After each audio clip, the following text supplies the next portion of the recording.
So hello guys, this is Shonenness and today's topic is going to be why the mind game anime are bangers, like absolutely awesome. Mind game anime is a term I use for anime having protagonists using their minds to create or get out of situations. Their rivals are usually smart or smarter than the main characters, and the stuff they do is very interesting for people like me, like how they get out of situation or how they make a certain situation in that plot is very interesting to me. Some examples of mind game animes are Death Note and Code Geass. We can count in Monster too if you think that can be one of them.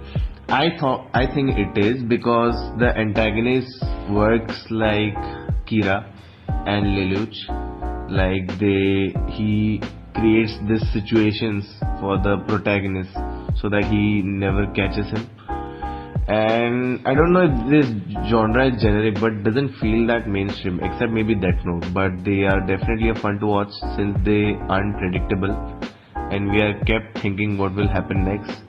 Obviously, a good OST and a good opening makes those shows memorable, but a key part of the show is the plot. Even with mediocre animation, they can run quite well because their main element is their plot. You don't have to worry about the animation messing up that much since you will be very much invested in the plot. I thought this will be an interesting topic to talk about since no one talks about this anime genre in general.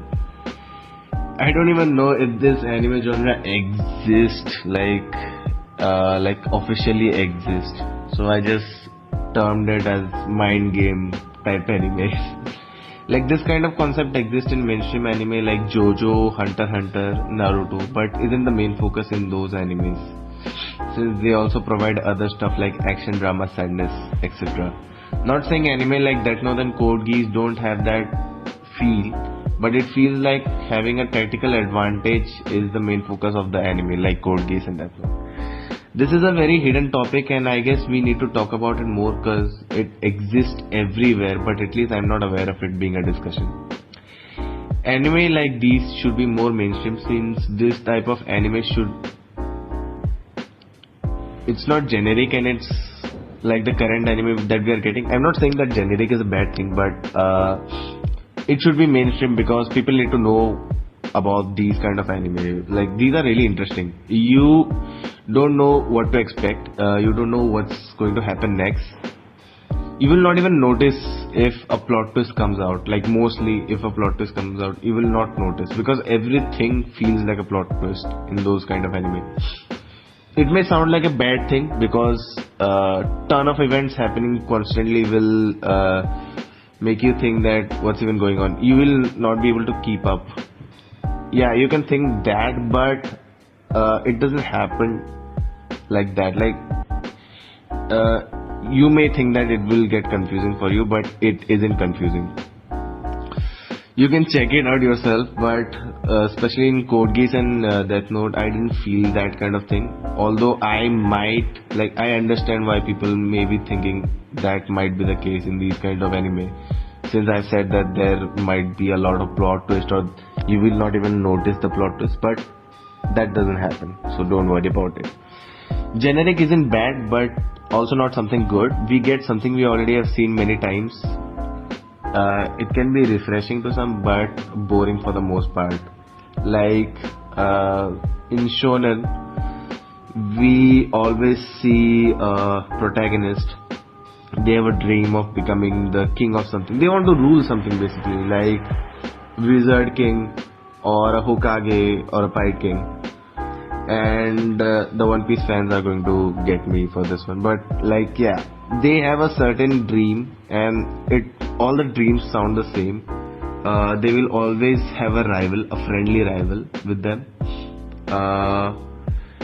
And the story goes on about how they meet that person they want to be, like the Hokage or a Wizard King, and how they want to be them, and the story goes around. But I would definitely say that Black Clover and MHA felt like they were just underneath that path, like they were on the same path, which is not bad because they can tweak the story around and make it interesting, but at the same time it's generic, so it's boring.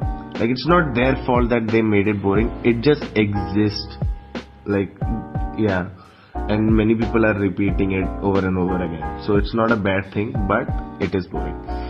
So I meant to say that is a bad thing, but it's not their fault, the creators' fault.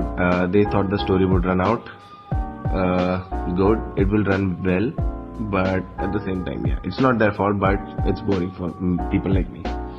So yeah, animes like Death Note and Code Geass should exist more. It should be more mainstream, because those are really out of the box anime, and those are really out of the box and very interesting and something different, and also not very predictable. It's not at all predictable. And the reason why I like psychic anime like Mob Psycho, because it feels like you're on a trip and it feels different and not generic. The story sure does exist in series like X-Men and Professor X, with Professor X and Raven, but then again it's not something everyone is repeating all the time. So there's that thin line. Like, you will not see animes like Mob Psycho or Death Note more often than you will see animes like Naruto and Bleach. And with season 3 of Mob Psycho coming out this year, I'm really excited to what's about to come, and I'll soon make a video on it, so subscribe if you haven't. So moving on, yeah, making this video, I realized that this genre is personally really interesting to me, and wanted to make you guys aware that this genre is really interesting and you should dig out on it more. You will definitely find a very interesting perspective of anime once you start looking into it. Because if you are not an anime fan and you stumble upon one or two anime and you are like, what should I watch next? Because I definitely went on to that situation. Like, I was definitely stuck in that situation, that what should I watch next, or what type of anime should I watch. And people might tell you their suggestions, but like, they cannot be elaborate. If you have friends who can tell you or who can guide you on what to watch and what not to watch, then it's great. But I didn't had that guidance, so it was really hard for me to find anime like those. So it took me a lot of anime watching to realize that this genre exists and I should tell people about it, and it's really interesting. So yeah, I wanted to talk about this anime since I was watching Code Geass. I thought that this will be a really interesting topic for a YouTube video, and sorry for me stuttering a lot. I'll edit those out, and I guess thanks for watching this far, and I'll make more videos for you when I have time. Peace.